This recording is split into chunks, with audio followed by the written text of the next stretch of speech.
एक बार की बात है, गांव में एक गरीब किसान रहता था जिसका नाम रामू था। रामू के पास एक ईमानदार और मेहनती गधा था जिसका नाम वह शेरू रखे हुए था।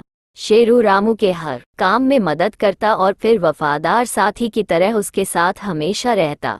एक दिन जब रामू रात के समय में अपने खेत में देर तक काम कर रहा था, तभी शेरू चरते चरते बहुत दूर चला जाता है और उसको वहां पर एक पेड़ के नीचे कुछ परियां मस्ती करती हुई नजर आती है। शेरू परियों का बहुत मनोरंजन करता है, जिससे परियां खुश होकर शेरू को जादुई शक्ति उपहार के रूप में देने का फैसला करती है।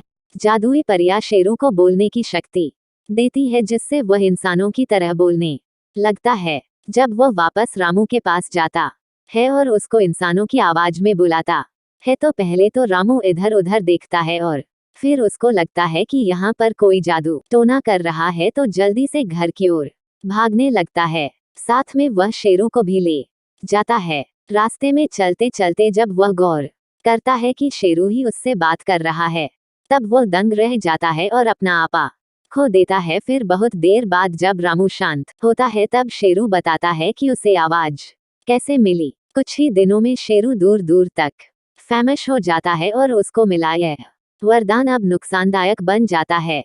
लोग दूर दूर से गधे देखने आते और उससे बात करते। रामू और शेरू की प्रसिद्ध देखकर आसपास के लोग जलने लगे और कुछ तो शेरू को रात में चुराने की भी कोशिश करने लगे। बहुत दिन तक रामू शेरू की देखभाल करने की कोशिश करता है, पर वह ये समझ गया था कि शेरू अब इतना फेमस हो गया है कि वह चाहकर भी उसकी देखभाल नहीं कर सकता। फिर वह उस पेड़ के पास दोबारा जाता है जहां उसको पारी मिली थी और परियों से विनती करता है कि आप इसकी अपना जादू वापस ले लीजिए।